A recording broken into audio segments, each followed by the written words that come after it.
but Ost activates the power that she placed inside his shield. It transforms him into a magical girl and summons blasters that she aims at the spirit tortoise core to destroy it and bring an end to this calamity.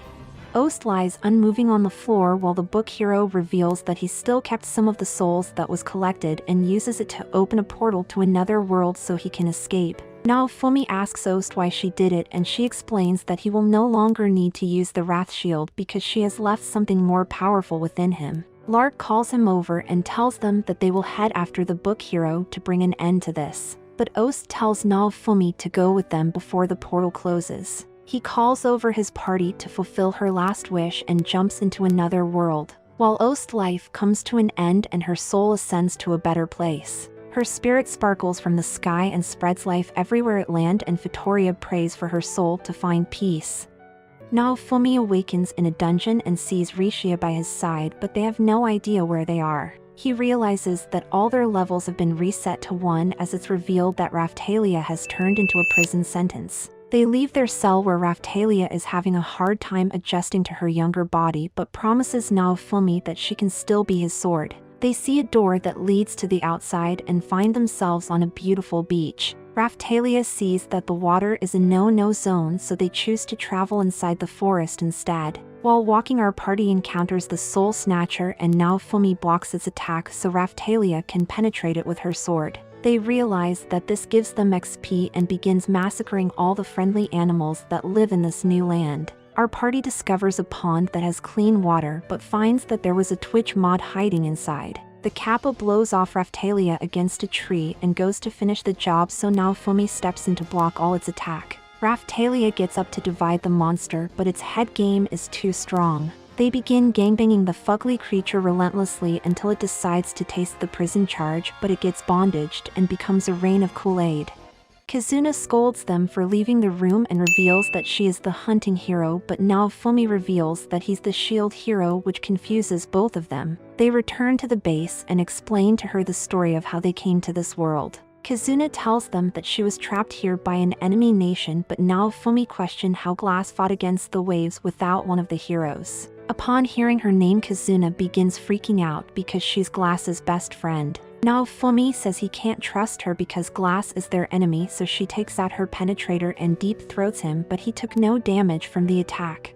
Kazuna reveals that her weapons can't harm humans, so she's unable to hurt them. She decides to eat, so Naofumi takes the chance to show why he's the king of cooking. Everyone begins feeding their face with delicious food, then Naofumi decides to leave. Kazuna says that this place is a labyrinth that she has been trapped in for years. They go outside where she explains that she has been here for so long that she almost self-destructed. But she decided to keep going so she can meet Glass again. Kazuna carries our party to a place she found on the very edge of the labyrinth. Naofumi tries to pass through, but it repels him from entering, and he realizes that it's a bug within the level design. Naofumi asks Kazuna to make a cursed seed for him and takes it to throw inside the room to make the vines grow large enough to expand the glitch they found. The labyrinth begins to collapse and pulls Naofumi's party down, and Kazuna takes the chance to follow them into the hole that they created. Upon escaping the labyrinth, Kazuna is overjoyed to be free and thanks them for allowing her to escape the years of suffering she endured. She makes a grapple to the wall so our party can climb over the shrine and leaves before the guards are alerted. Naofumi wants to go and find Filo, but she is very far away, so Kazuna tells them that the best way to escape this land is to go towards the capital of this hostile country and use the dragon hourglass to teleport to a friendly nation. Our party enters a city and finds that there are many different races that didn't exist in their old world. They decide to go get something to eat, and Kazuna brings to their attention that they're broke AF. Naofumi shows her a potion that Lark used to power up Glass, but it's revealed that it doesn't exist in this world, so they decide to sell it. The next day, our party begins giving away samples of the product to get the public's attention, and after it's sold out they reveal that tomorrow they'll come back to sell more. The next day, our party auctions off the items and sells them at an increased price. Rishia goes to give out the product, but Kazuna trips her to break all the potions. And conveniently, Raphtalia finds that one of them wasn't broken, so they start over the bid to scam all their customers.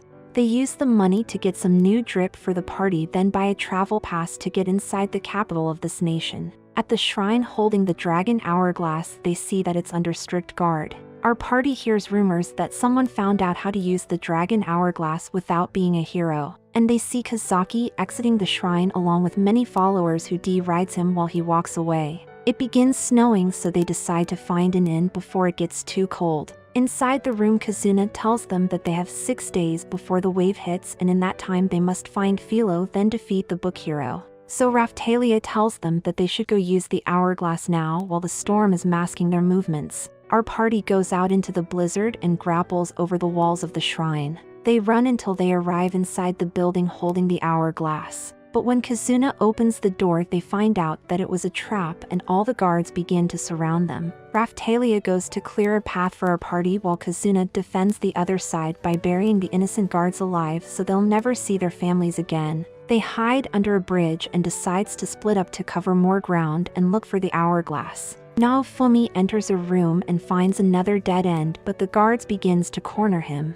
He blows them off while Raphtalia manages to cut through the wall. They go inside and finds the dragon hourglass being protected by Kazaki. They surround them with more guards and reveals that he works with the book hero who told him to dispose of Naofumi and his party. He blocks their attacks while Kazuna enters in style and runs towards the hourglass. Our party pushes the villains out the way and runs close to Kazuna so she can activate the dragon hourglass to transport them away to safety. But Raphtalia stops glowing and they begin hearing the book hero's voice. He tells them that he'll be using Raphtalia as an experiment and Kazaki tries to attack them. But Raphtalia blocks his way and bids Naofumi farewell before she charges at the army while he teleports away. Naofumi begs Kazuna to send him back, but the book hero left that location. The rage begins returning to him when 2 friendly soldiers come over to greet Kazuna on returning to their nation. They go to the royal castle where she tells everyone what happened to her and reveals that Naofumi is also a cardinal hero, but he came from another world. They immediately back away and accuses Naofumi of trying to destroy their world, which feeds his rage even more. Seeing that they already made up their minds about him, Naofumi walks away from them but encounters Ethnabolt floating in the hallway. He gives Kazuna a paper that summons the Shinigami that was made between her and Glass, then reveals that it can find the location of its creators. Kazuna tells Naofumi to make a familiar between himself and Raphtalia, but he needs something from her to summon it. Naofumi weirdly carries Raphtalia's hair in his shield and they begin the ritual with a drop of his blood to successfully create a Shinigami that's bonded to both Raphtalia and Naofumi. He asks Ethnabolt if he's a human, so he transforms into an Easter bunny that has protected his world for centuries. Kazuna explains that he's the boat vassal and can transport them anywhere, so they go outside where Ethnabolt summons his ship to give them a ride. The Shinigamis reveals that Glass and Raphtalia are close to each other inside another hostile nation. Ethnabolt teleports them to a forest outside the town so they can walk inside the village while keeping the identities a secret. Naofumi suddenly hears a voice in the distance and runs off while checking for Filo's status. He finds a crowd of people at her location and sees Filo begging for someone to rescue her. Naofumi activates Rage Shield, but Rishia convinces him to wait until nightfall so they won't draw unnecessary attention. In the night, they sneak into the circus and go inside to find many caged birds. Naofumi finds Filo, but she's in a small bird form and is unable to transform because of the talismans. He uses the monster's crest to break the seal while Kazuna cuts open the cage to return Filo to Naofumi's arms. The door suddenly opens as the owner comes inside and accuses them of being thieves. So Naofumi puts him under a genjutsu to scare the crap out of him and breaks his mind. The next day, our party walks through the town and finds that they've put out wanted posters of them, but the room was too dark to get a clear image. Naofumi suddenly begins freaking out because Raphtalia's stats have all disappeared, but she couldn't have passed because Raffi is still alive. We go over to Raphtalia and finds that a guard is leading her to a jail cell that immediately drains all her powers. She turns around and realizes that Lark's party is also stuck inside the cell with her. They reveal that they woke up inside the cell after jumping into the portal, and Raphtalia tells them about the labyrinth. Hearing that Kazuna was rescued by Naofumi, Glass promises to repay the debt they now owe them, but she seems to be very ill. Lark explains that the magic of this prison drains the captive's energy while the talismans that the guards carry boost their strength. But spirits like glass are affected much more because it drains her life points instead of power. 100 IQ Raphtalia comes up with a plan and makes everyone inside the cell invisible so the guards comes to check where they went. While he's distracted, she steals his talisman and gives it to Glass. She blows a hole in the wall and they begin running into the forest to escape the prison that they were trapped in. They begin traveling through a town while masking their identities, but our party finds that they're too broke to buy anything. Therese reveals that her stress relievers are pocket dimensions and enters a shop so they can get Raphtalia a new sword. They take her to get some food to stuff into the endless void we call her mouth. Then ends off the day by tormenting the animals and finds that she's beginning to grow out of being 5 to 25 years in prison. The next day, our party sees a crowd where the dragon hourglass is held and finds that the Katana vassal weapon will be choosing a wielder today. They decide to look who will be chosen to carry the most legendary and holy weapon of this nation. Kazaki arrives at the shrine and steps inside to attempt to draw the weapon, but it suddenly begins to glow and teleport itself into Raphtalia's arm. Her servant crest begins to fade away while Kazaki orders her to drop the weapon, but it's stuck to her body. They decide to run away, but Raphtalia leaves them behind so all the guards will chase her alone instead. She runs from her pursuers and hides behind a building, but finds that the katana is changing her body to make her legal again. The guards find where she's hiding, so Raphtalia continues to do the race and embraces the ground. She begins thinking about Naofumi and gets back up to climb a staircase, but hears that the guards are closing in. She hugs the floor once more and sees that a shrine is ahead of her. Raphtalia gets back up to see a woman who realizes that she's the katana hero and takes her inside. She takes off her clothes to give our waifu some new drip to go with her hero status. They hear that the guards have arrived, so Raphtalia thanks the lady and steps outside the shrine to face them. Kazaki confronts her, but Raphtalia says that she'll spare him if he leaves. The fool draws his weapon and threatens our queen with equal rights, so she gives him one more warning. Kazaki charges at Raphtalia and she easily defeats him with a single strike, but the attack took away his magic instead of damaging him. 2 white tigers comes up the stairs to protect Kazaki, but the hairy puss stands no chance against the best girl. Kazaki stands back up to attack Raphtalia again, so she hits him with the fadeaway slash and warns that if he moves he will become past tense. Raphtalia walks away from the battlefield and realizes that she's out of power. A giant puss begins walking towards her, so she accepts that this is where she'll fall. But Naofumi suddenly arrives to block its attack, so Kazuna can follow it up by dividing the tiger by 2. Raphtalia thanks everyone for coming to her rescue and embraces Naofumi while telling him that she has returned home.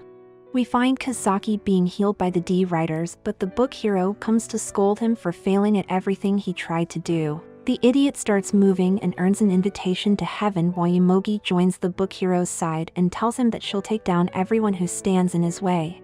Ethnabolt takes everyone to a friendly nation and thanks Naofumi for all his help. Kazuna asks them what happened in Naofumi's land, and after they explain, she begins to scold them for trying to dispose of him to save their world. Lark is called by a butler and it's revealed that he's the king of this nation. Kazuna asks Naofumi to help her look for another way to save both their worlds, and he agrees that after defeating the book hero they can work together. They go into the city and head to the equipment shop to ask for a holder for Raphtalia's katana. They suddenly hear an explosion outside and finds that Yomogi has come to challenge them on behalf of the book hero. She scolds them for trying to gangbang her, but accepts the fight anyway. The battle starts off with Filo giving everyone a buff and Rishia goes to clash with her. Then Kazuna comes in to cut her, but does no damage. Raphtalia joins the fight and they both get pushed back, so Yomogi targets Naofumi, but he blocks her attack while her sword comes alive. Lark arrives on the battlefield and they join together to overwhelm her, forcing Yomogi to retreat on the roof where her sword starts glowing. Kazuna tells her to toss it, but she refuses because it was a gift from the book hero.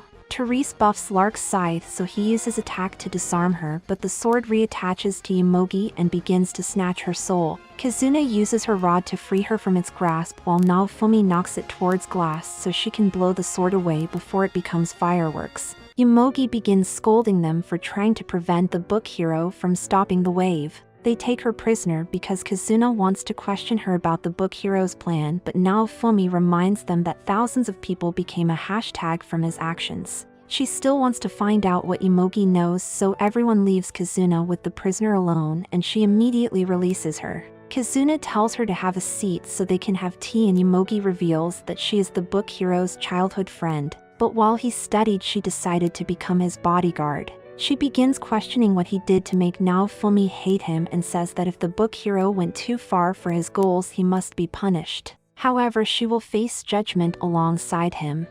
The next day our party goes to the shopkeeper to get some new drip to increase their stats. Ethnabolt arrives to carry them to fight the book hero, but Kazuna notices that the wave countdown suddenly ended as it manifests in the sky. Lark's party gets teleported to the wave center where Imogi sees the book hero's lab in the distance and realizes that he was never trying to stop the waves but summon one for himself. It's revealed that in the past the book hero was a Twitch mod that spends his whole life online. Until one day he tested fall damage but woke up in this new world and decided that he will see all that it has to offer by creating calamities. Naofumi is confused about the wave's arrival, but Ethnabolt comes to pick them up so they can defeat the book hero. Imogi explains that the book hero used the power from the spirit tortoise to summon a wave. So Naofumi goes to give her some equal rights, but Imogi says that he told her he would stop the waves from coming and repents by showing them where he's hiding. Naofumi arrives at the hideout and goes inside to find Kazaki D riders waiting to fight against them. They attack the party, so our queen banishes them to the Shadow Realm. But Naofumi realizes that the spear is glowing and begins spamming shields to protect everyone from the giant explosion. The book hero arrives on the battlefield to face off against our party, but he carries a revived Kazaki with him. Imogi explains that the former Kazaki is gone, but the book hero forced the mirror hero's soul into his body to create a zombie that can wield the mirror vassal weapon. Kazaki's D rider cries from seeing him like this, but the book hero laughs and leaves them behind to fight his monster. The best girl wants to smoke him twice and challenges him to a fight, while Naofumi with Rishia goes on ahead. They enter the boss room and finds the book hero waiting for him with the remainder of the spirit tortoise's power. Upon seeing him, Naofumi summons his black force energy because he remembers everything that the book hero did to his world and begins losing himself in his anger. He uses his rage skill to fuse with the black force energy to go full demon time, but Rishia goes over to help and gets a neck massage instead. Naofumi tells her that she's a useless thought that just wants to hop on the bow hero's D and decides to make her his first victim. However, Rishia thanks him for telling her the truth, but reminds him that right now Filo and Raphtalia are fighting for their lives because they believe that he can defeat the book hero and rid the world of his evil. Naofumi releases her from his embrace, so the book hero decides to start attacking, but she blocks his attempts and puts her sword at his breather. He begins using gravity magic to hold them down and knocks her away. Meanwhile, Naofumi is fighting against the rage that's trying to consume him. He gives in to the power, but Ost takes his hand and tells him that he doesn't need to give in to his anger to become stronger. Naofumi awakens with his harem by his side and becomes a magical girl to aim at the book hero. But he activates his devil trigger to fly up and fires a beam to cause a ki blast power struggle. Naofumi sees that his energy is running low, but he still has the power of friendship on his side. The book hero notices that the mirror vassal weapon along with the spirit of Ost is helping Naofumi to defeat him, and with everything against him he gets consumed by the blast, but laughs while he becomes past tense. After the fight, Ost's spirit is finally avenged and Imogi thanks them for defeating the book hero. They see that Ethnabolt has arrived at the hideout and tells everyone what happened. Our main party begins to be teleported back to their world, so they say their goodbyes to each other. And Kazuna thanks them for all they've done but says that she'll visit him one day. They return to their world and begins traveling to the place where the spirit tortoise fell to drop flowers for their fallen friend and begins praying for her spirit to find peace. They set off to continue their journey, but Naofumi turns back to see Ost wishing him farewell. Like for a cat girl, subscribe for a waifu, and remember to stay swifty. Ooh.